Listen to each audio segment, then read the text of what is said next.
رحمن يا رحمن ساعدني يا رحمن اشرح صدري আসসালামু আলাইকুম ওয়া রাহমাতুল্লাহ। প্রিয় দর্শক, আশা করি আপনারা সবাই ভালো আছেন। আপনাদের সবাইকে স্বাগতম আজকের 12 নম্বর ক্লাসে। আর আজ আমরা শিখব হচ্ছে 38 নম্বর আয়াত থেকে 41 নম্বর আয়াত পর্যন্ত। চলুন তাহলে শুরু করি। আউযু বিল্লাহি মিনাশ শাইতানির রাজীম। প্রথমে বানান করে পড়ছি। কফ লাম পেশ কুল, নুন হা জবর নাহ, কুল নাহ বাজের বি, তাওয়াও পেশ তু, কুল নাহ বেতু, মিম নুন জের মিন, হা আলিফ জবর হা। এখানে এক আলিফ টান হবে কারণ জবরের বাম পাশে খালি আলিফ হয়েছে। জিম জবর যা, মিম ইয়াজের মি, এখানে এক আলিফ টান হবে কারণ জেরের বাম পাশে জজমযুক্ত ইয়া আসছে। আইন দুই জবর আন, জামিআন। তো এখানে যেহেতু আমরা থামবো সেই হিসাবে এটা এক আলিফ পরিমাণ টান দিতে হবে। এটা মাদ্দে এওয়াজ। মাদ্দে এওয়াজ দুই জবর থাকলে এবং খালি আলিফ থাকার পর যদি থামা হয় তখন এই দুই জবরকে এক জবর মনে করে এক আলিফ টানতে হয়। যেমন একসাথে বলছি, কুলনা বিতু মিনহা জামিআ। ফা জবর ফা, হামজা মিম জের ইম, মিম আলু জবর মা, ফা ইম মা। ইয়া হামজা জবর ইয়া, তা জের তি, ইয়া নুন জবর ইয়ান, নুন জবর না। এখানে ওয়াজিব গুন্না কারণ নুনের উপর তাসদিদ হয়েছে। কাফ মিম পেশ কুম, মিম নুন জের মিন, নুন ইয়াজের নি। এখানে নুনের মধ্যে তাসদিদ হয়েছে, মিমের উপর মিমে তাসদিদ হয়েছে, সুতরাং এগুলো সব ওয়াজিব গুন্না হবে। হা পেশ হু, দাল দুই জবর দান, হুদান, ফা জবর ফা। এখানে হুদানের মধ্যে ইকফার গুন্না হবে কারণ তানবিনের পরে ফা আসছে। ফা হচ্ছে ইকফার 15 হরফের একটি। বলছিলাম কিভাবে ইকফার গুন্না করতে হয়, বাংলা অনুসারের মতো, অর্থাৎ নাকের ভিতর লুকিয়ে গুন্না করতে হয়। হুদাং, ফা জবর ফা, মিম নুন জবর মাং, তা জবর তা, বাজের বি, আইন জবর আ, ফামাং তাবিআ।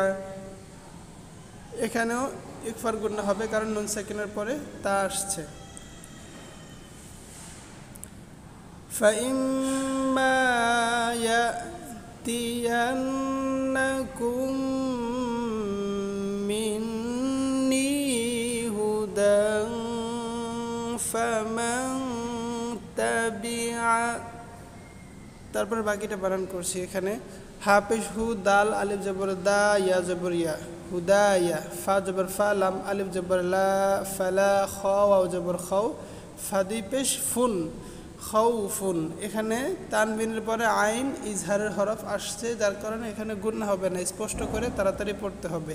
আইন জবর আ, লাম ইয়া জবর লাই, হামিম জের হিম, আলাইহিম, ওয়া জবর ওয়া, লাম আলিফ জবর লা, ওয়ালা, হামিম পেশ হুম, ওয়ালা হুম। ইয়া হা জবর ইয়াহ, জা জবর জা, নুন ওয়াও পেশ নু, নুন জবর না, ইয়াহজানুন। এখানে মাদের হরফের পরের হরফে ওয়াকফ হয়েছে, যার কারণে মাদ্দে আরজি অর্থাৎ 3 আলিফ পরিমাণ টানতে হবে।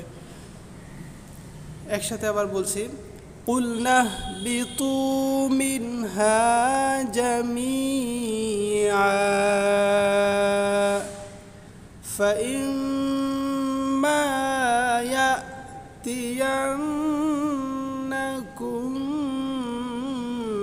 মিন্নি হুদান ফামান তাবিআ হুদায়া ফালা খাউফুন আলাইহিম ওয়ালা হুম ইয়াহজানুন।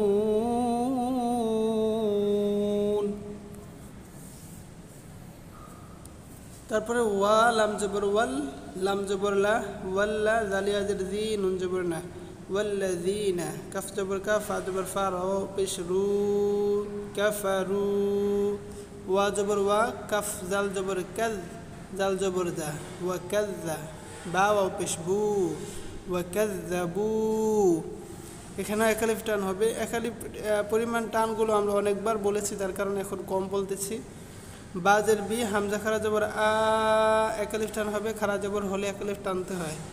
ইয়া খারা জবর ইয়া তাজের তি নুন আলিফ জবর না, এখানে 3 আলিফ টান হবে, কারণ মধ্যে হরফের পরে এই যে হামজা হরকতযুক্ত হামজা আসছে, মানে লম্বা, যার কারণে 3 আলিফ টান হয়। এছাড়া আরেকটি চেনার নিয়ম হচ্ছে উপরে চিকন চিহ্ন আছে, হামজা পেশ উ লাম আলিফ লাম খারা জবর লা হামজা জের ই কাফ জবর কা উলাইকা, এখানে উলা এর মধ্যে 4 আলিফ পরিমাণ টান হবে, কারণ উপরে মোটা চিহ্ন রয়েছে। হামজা সদ জবর আস হা খারা জবর হা বা নুন পেশ বুন নুন আলিফ জবর না র জের রি আসহাবুন নারি।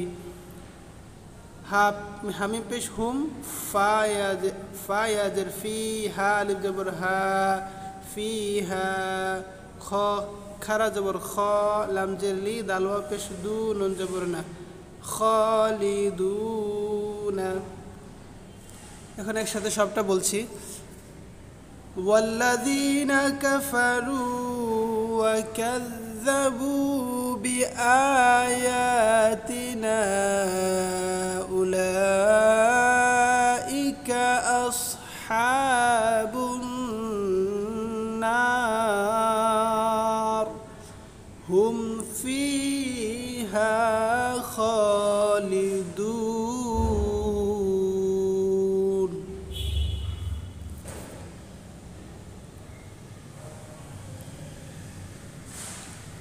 তারপরে চলুন এখানে ইয়া খারা জবর ইয়া বা জবর বা নুনিয়া জের নি, এখানে 3 আলিফ পরিমাণ টান হবে, কারণ উপরে চিকন চিহ্ন রয়েছে।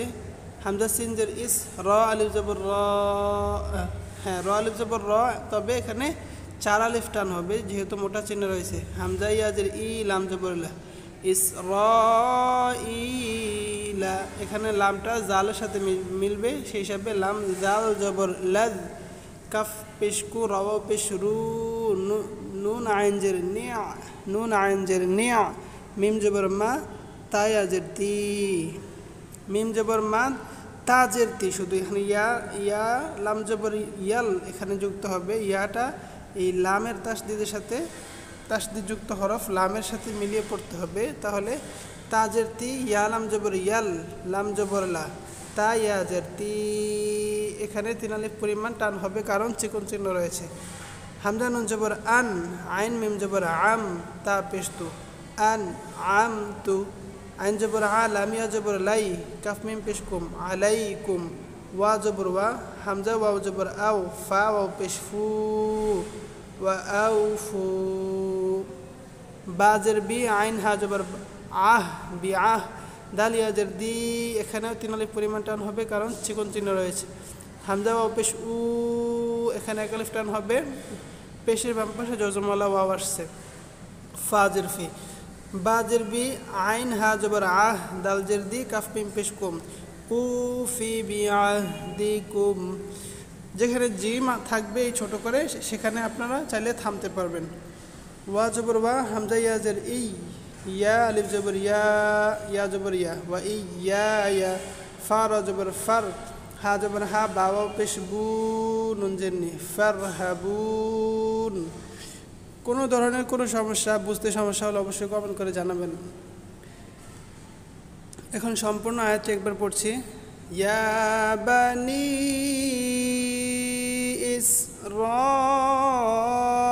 ইসরাঈল আযকুরু নি'মাতি আল্লাতী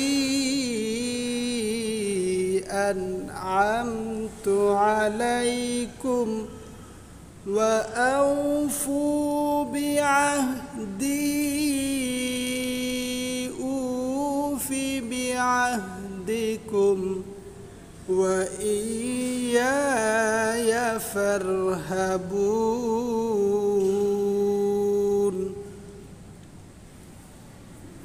তারপর আয়াত ধরুন, ওয়া জবর ওয়া, হামজা খারা জবর আ, একালিফ টান হবে, মিম জের মি, নুন ওয়াও পেশ নু, একালিফ পরিমাণ টান হবে, বাজের বিম, মিম আলিফ জবর মা, এখানে 3 আলিফ পরিমাণ টান হবে, উপরে চিকন চিহ্ন রয়েছে।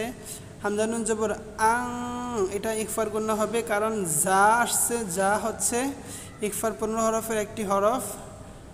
জাল আম জবর জাল, তা পেশ তু, আং জাল তু, মিম পেশ মু, সদ্দাল জবর সদ, দাল জের দি, মুসদ্দি, কফ লাম দুই জবর কল, লাম জেরলি, মিম আলিফ জবর মা, মুসদ্দি কল্লিমা।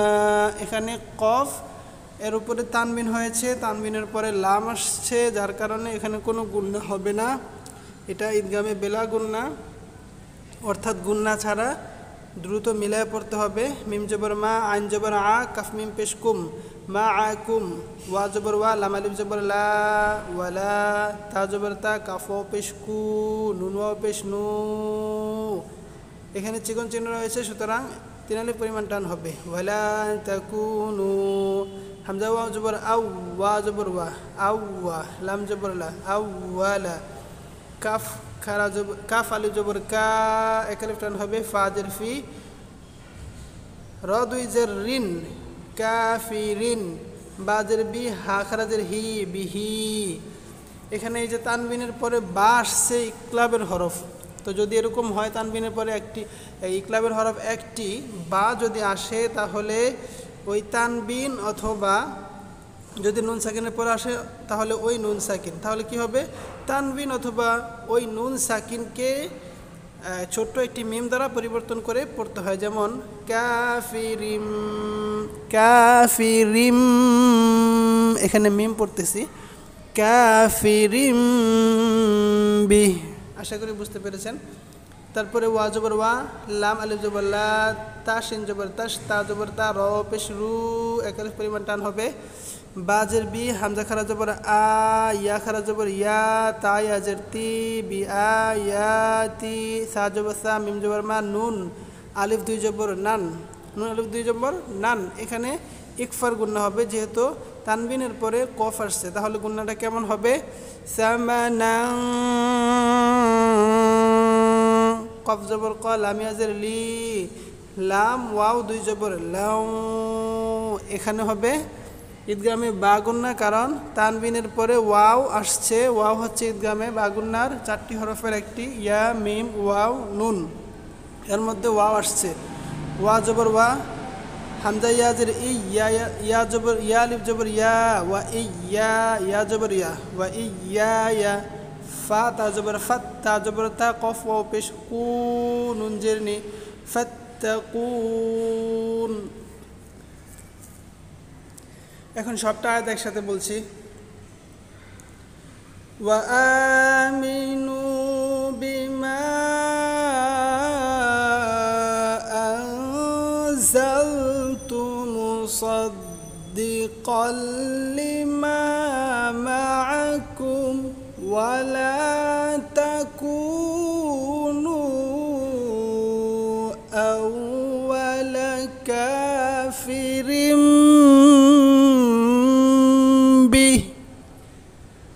ولا تشتروا بآياتي ثمنا قليلا وإياي فاتقون।